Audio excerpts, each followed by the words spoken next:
Assalamualaikum warahmatullahi wabarakatuh.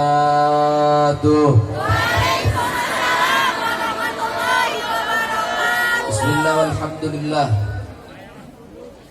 wassalatu wassalam ala rasulillah Sayyiduna Muhammad, Sayyiduna Muhammad, Sayyiduna Muhammad ibni Abdillah wa ala alihi wa sahbihi wa man walah.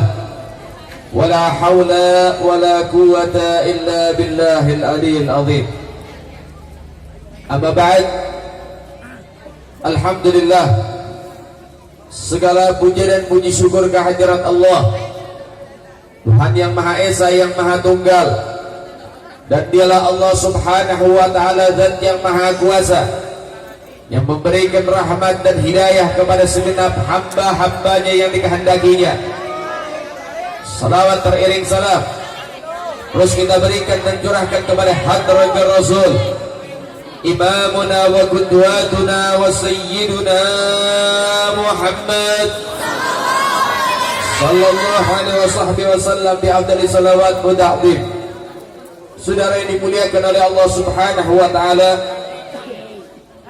sebelum kita mendengarkan nasihat, maka saya meminta dengan cara yang paling hormat, ayo sama-sama kita kirimkan suratul Fatihah untuk 6 syuhada, para pejuang-pejuang agama Allah dan juga pecinta baginda Nabi Muhammad. Untuk 6 pejuang para syuhada yang meninggal membawa kehormatan karena melindungi keluarga baginda Nabi Muhammad. Maka harapan kita mudah-mudahan beliau-beliau senantiasa disambut oleh baginda Nabi Muhammad sallallahu alaihi wasallam, dan insyaallah mereka para syuhada akan diberikan kesempatan oleh Allah bisa memberikan syafaat kepada 70 anggota keluarganya masuk ke dalam surga tanpa hisab, saudara. Mudah-mudahan kita termasuk juga orang-orang yang mendapatkan keberkahan sehingga bisa meneruskan perjuangan mereka, para pejuang-pejuang Allah subhanahu wa ta'ala. Al-Fatihah al-arwah ibn syafi'in Rasulullah Muhammad bin Abdillah wa azwajihi wa dhurriyyatihi wa ahli baitihi wa al-arwah khususan kullu awliya wa anbiya wa salihin wa syuhada wa kullu syuhada fil badar wal uhud wa al-arwah khususan الفقيه المقدم محمد بن علي بعلوي وسن علي خالد قسم سنة جعفر صادق سنة محمد الباقر وسن علي الأوردي وأصولهم وفروعهم وإلى أرواح خصوصا الحبيب أحمد بن حسين جدان والحبيب صالح بن أحمد بن جدان والحبيب صالح بن أحمد بن جدان وإلى أرواح خصوصا شريفة خديجة بن مصطفى السكاف وإلى أرواح خصوصا أندي أبتياوان Faiz Muhammad Kadafi, Lutfi Hakim, Muhammad Reza, Ahmad Sofyan, wa ila arwah khususan walidina wa walidikum wa amwatina wa amwatikum wa amwatil muslimina amma jami'an. Anna Allah yatakassam birahmatil maghfirah, anna Allah yuri darajatihim bil jannah wa yakthuru madhubatihim wa yudha'if hasanatihim wa yahfaduna bihim wa nabihim wa yudha'if barakatihim wa asrarihim wa anwarihim wa ulumihim ونفحاتهم بالدين والدنيا والآخرة وإلى حضرة النبي محمد صلى الله عليه وسلم بسر الفاتحة.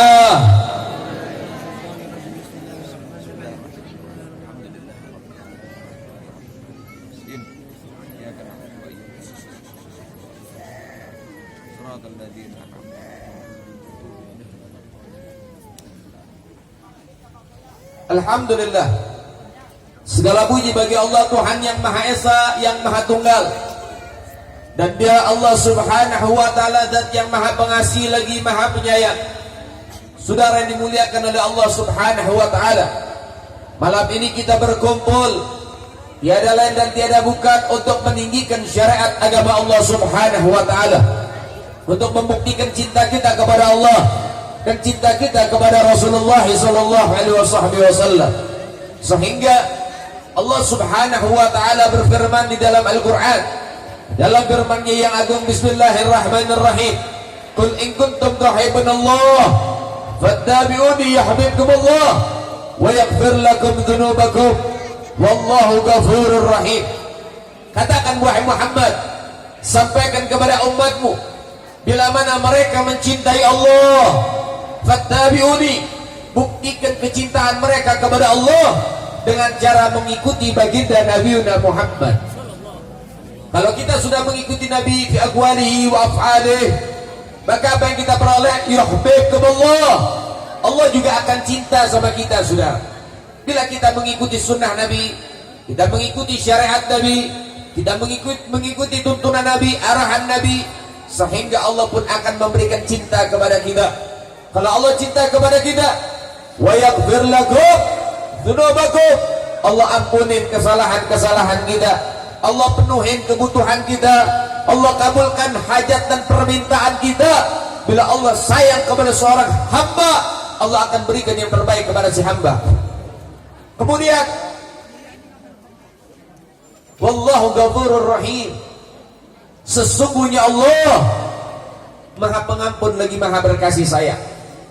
Sehingga malam ini, saudara, Sahibul Bait, Sahibul Hajah menjalankan salah satu sunnahnya Rasulullah, tuntunannya Rasulullah, ajarannya Rasulullah di dalam khitan anaknya, betul, mengkhitan putranya.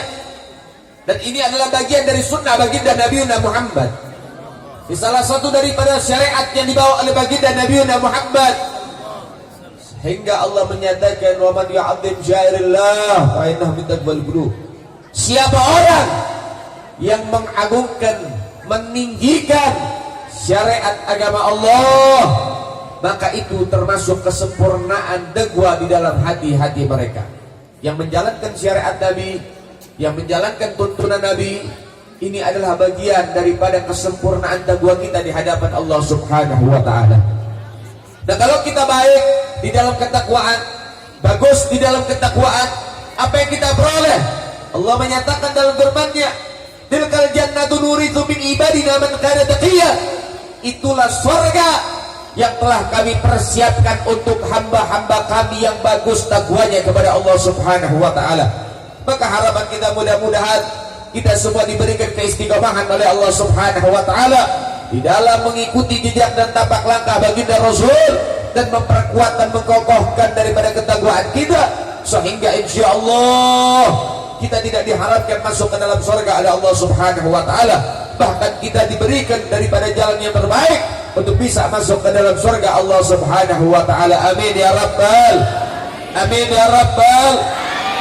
Saudara yang dimuliakan oleh Allah, bahwasannya Sahibul Hajah menjalankan perintah baginda Rasulullah, menyempurnakan Islamnya, imannya si anak, menyempurnakan ketakwaan si anak, untuk supaya anaknya bisa sempurna dalam ibadah kepada Allah Subhanahu wa taala. Dengan khitan inilah kita diajarkan untuk menjaga kebersihan, kita diajarkan juga oleh syariat untuk menjaga kesehatan. Sehingga dengan khitan ini juga di mana adalah patokan diterima tidak diterima ibadah seorang hamba daripada khitannya.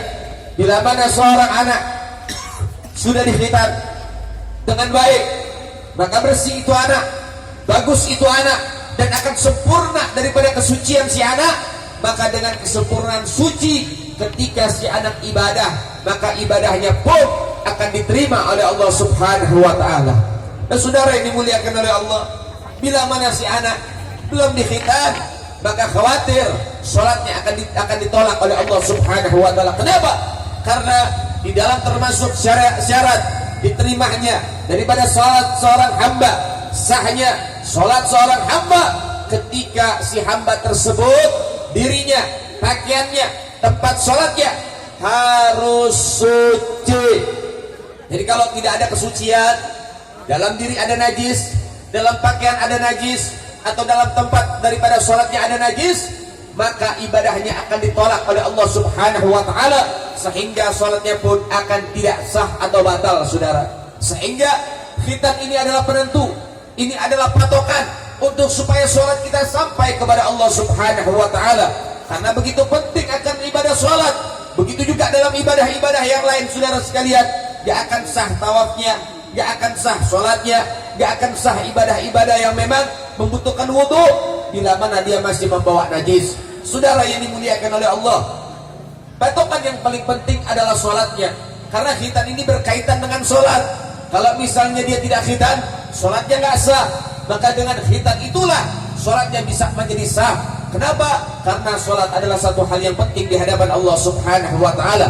Ketika semua ibadah diberikan perintah oleh Allah melalui wahyu yang diturunkan oleh Allah melalui malaikat Jibril, namun perintah sholat sebelum Jibril membawa wahyu dari Allah, perintah sholat ini diterima oleh Nabi, diundang langsung oleh Allah Subhanahu wa ta'ala. Nabi langsung menghadap kepada Allah, berjumpa dengan Allah dalam Isra wal Mi'rajnya, lalu kemudian diberikan perintah sholat sebanyak 50 waktu, dan akhirnya dikurang 5 demi 5, dan akhirnya sampai kepada kita sholat 5 waktu. Ini menjadi barometer tentang keselamatan kita. Ini juga keselamatan daripada patokan keselamatan kita. Sehingga saudara yang dimuliakan oleh Allah, kita ini kadang-kadang suka miris ketika sholat, perintah yang paling penting dalam ibadah. Sholat adalah patokan selamat dan tidak selamatnya seorang hamba. Kita miris, kita mendapatkan daripada apa? Hal yang membuat kita sakit hati. Apa itu? Ada satu dajjal betina bicara tentang sholat, saudara. Ada satu orang yang mengejek sholat. Innalillah wa inna ilaihi. Ngakunya artis, tapi gak punya prestasi, saudara. Ngakunya artis, tapi gak punya karya, sehingga gak ada yang bisa dibanggain dari dirinya, saudara. Akhirnya apa? Statement dikeluarkan, ucapan demi ucapan yang sembrono dikeluarkan. Akhirnya dia membawa daripada perkataan-perkataan yang fatal. Perkataan yang pertama, dia bilang, biarin saya masuk neraka, enak di dalam neraka. Di neraka banyak artis-artis luar negeri. Innalillah wa inna ilaihi. Tapi biar, itu hak dia mau masuk mana, saudara. Itu keinginan dia, ya terserah dia. Karena ini menjadi keinginan dia, karena ini menjadi hajat dia, apa salahnya kita doain biar hajatnya kubul, saudara. Amin ya Rabbal. Amin ya Rabbal. Mudah-mudahan dia kumpul dah sama artis-artis luar negeri dah. Amin ya Rabbal. Baik, ada statement yang kedua. Nah ini juga gak kalah fatal dengan statement yang pertama, saudara. Statement yang kedua, ini orang bicara, orang sholat belum tentu masuk surga. Orang sholat belum tentu baik. Banyak orang sholat tapi maksiat jalan. Ini kira-kira bahaya nggak dikata-kata, saudara? Bahaya nggak? Jawab jangan. Jawab jangan. Jawab jangan. Baik. Sekarang kita jawab dan simak baik-baik. Dia bilang orang sholat belum tentu masuk surga. Orang sholat belum tentu baik. Baik. Sekarang kita jawab. Kalau yang sholat belum tentu masuk surga, kalau yang sholat belum tentu baik, apalagi yang ninggalin sholat. Betul nggak kira-kira? Betul nggak kira-kira? Kalau dia bicara yang sholat belum tentu masuk surga, apalagi yang ninggalin sholat, apalagi yang nggak suka sholat, apalagi yang nggak pernah sholat. Betul? Betul? Baik, kalau kita bicara tentang, dia bilang orang sholat belum tentu baik, orang sholat belum tentu baik. Dengan alasan apa? Banyak orang-orang sekeliling saya sholat jalan, maksiat jalan, atau STMJ, sholat terus maksiat jalan, saudara. Nah kasus semacam ini banyak, betul? Betul? Sekarang ayo kita perinci yang salah di mana, saudara. Kalau dia mengatakan orang sholat belum tentu baik, orang sholat belum tentu masuk surga, nah ini bahaya. Kenapa? Karena ada hadis Nabi. Nabi bilang begini, awwalu ma yuhasibul abda yaumil qiyamah as-shalah. Yang pertama kali dipertanyakan oleh Tuhan nanti di hari penghakiman adalah sholat si hamba. yang pertama kali akan dipertanyakan oleh Allah kepada kita semua adalah sholat-sholat kita. Kalau sholatnya baik, kalau sholatnya bagus, kalau sholatnya betul, maka Allah tidak akan mempertanyakan ibadah-ibadah yang lain. Allah nggak tanyain zakatnya, Allah nggak tanyain hajinya, Allah nggak tanyain umrahnya, Allah nggak tanyain akhlak dan etikanya, Allah nggak tanyain zikirnya, Allah nggak tanyain puasanya. Karena patokannya kalau sholatnya baik, maka semua ibadah pasti menjadi baik, saudara. Sehingga Nabi mengatakan, bila sholatnya baik, langsung Allah masukkan dia ke dalam surga oleh Allah Subhanahu wa ta'ala. Kenapa? Karena patokannya kalau sholatnya baik, otomatis ibadah yang lain juga ikut baik. Ini Nabi yang bilang, kalau sholatnya baik, ibadah yang lain tidak dipertanyakan dan langsung dimasukkan ke dalam surga. Ini Nabi yang bilang, saudara. Sehingga sholat termasuk patokan untuk bisa masuk ke dalam surga.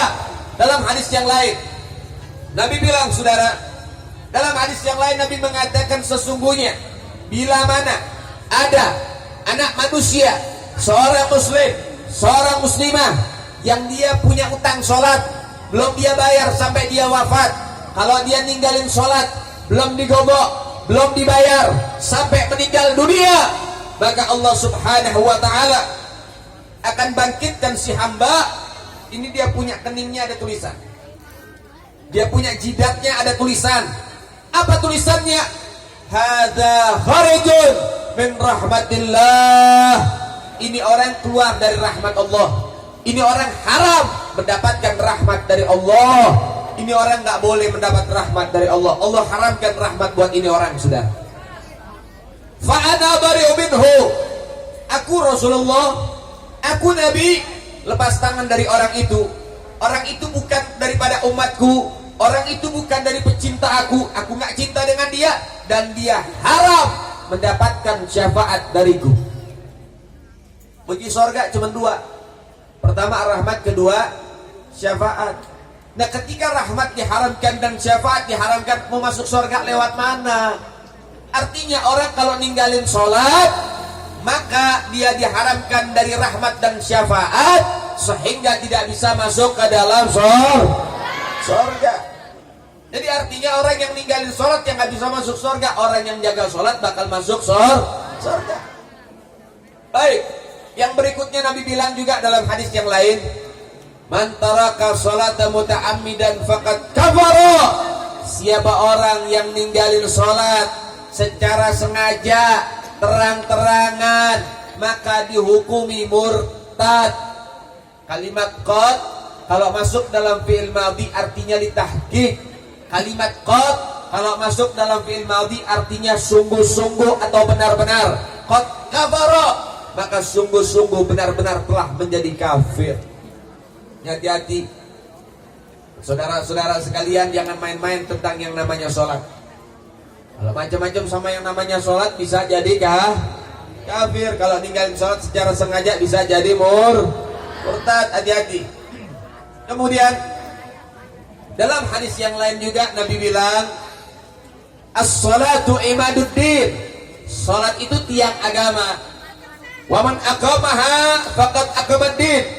Siapa yang mengerjakan sholat, maka dia mengkokohkan agamanya. Wa man tarakaha faqad hadamaddin. Siapa orang yang ninggalin sholat, maka dia menghancurkan agamanya. Artinya orang yang ninggalin sholat, orang yang nggak punya agama, bahaya. Sehingga sholat ini adalah poin penting untuk bisa masuk ke dalam surga Allah Subhanahu wa ta'ala. Baik, yang berikutnya, ini orang kan bilang, orang yang ngerjain sholat belum tentu baik.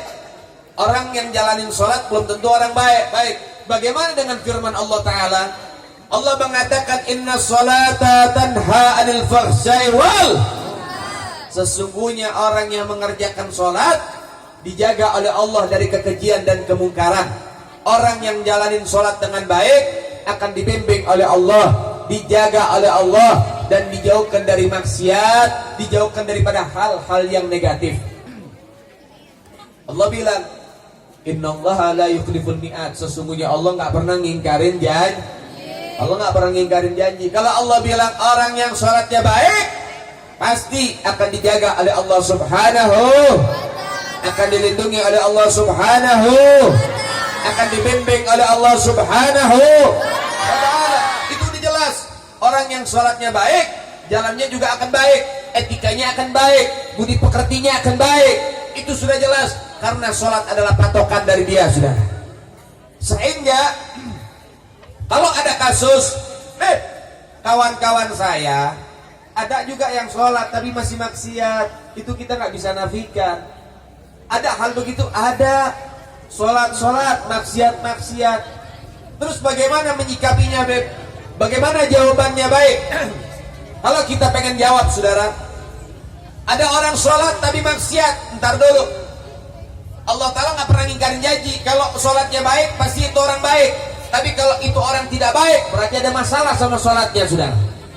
Baik, permasalahannya bagaimana? Begini, tamthil, gambaran. Saya menyatakan begini, kacamata orang awam sama kacamata syariat beda. Kadang-kadang kacamata manusia awam kayak kita bilang dia udah sholat, tapi kacamata syariat belum. Sehingga orang-orang yang memang masih jalanin maksiat, yang masalah sholatnya, artinya masalah di sini kayaknya sholatnya nggak sah, sehingga dia belum sholat, akhirnya dia maksiat, saudara. Contoh, ada orang sholat Jumat, biasanya pakai kaos sama celana jeans. Ketika dia sujud, belakang kelihatan, auratnya kebuka, kulitnya kelihatan. Saya pengen tanya, orang kalau sholat auratnya kebuka, sholatnya sah apa batal? Sah apa batal? Sah apa batal? Orang yang sholatnya batal, udah sholat apa belum? Udah sholat apa belum? Udah sholat apa belum? Ya kalau dia belum sholat, wajar dia masih maksiat. Kacamata orang awam, saya ngelihat dia sholat tadi di masjid, walaupun sholatnya saya ngelihat dia sholat. Tapi kacamata syariat, dia belum sholat. Dia belum sholat. Sehingga saudara, yang masalah di sini sholatnya nggak sah. Kalau sholatnya nggak sah, bagaimana mau dijaga sama Allah? Karena Allah menjaga orang-orang yang sholatnya sah. Maka oleh sebab itu kita perlu ilmu di dalam sholat. Wa kullu man bi ghairi ilmi ya'malu a'maluhu mardudatun la tuqbalu. Ibn Ruslan mengatakan, siapa orang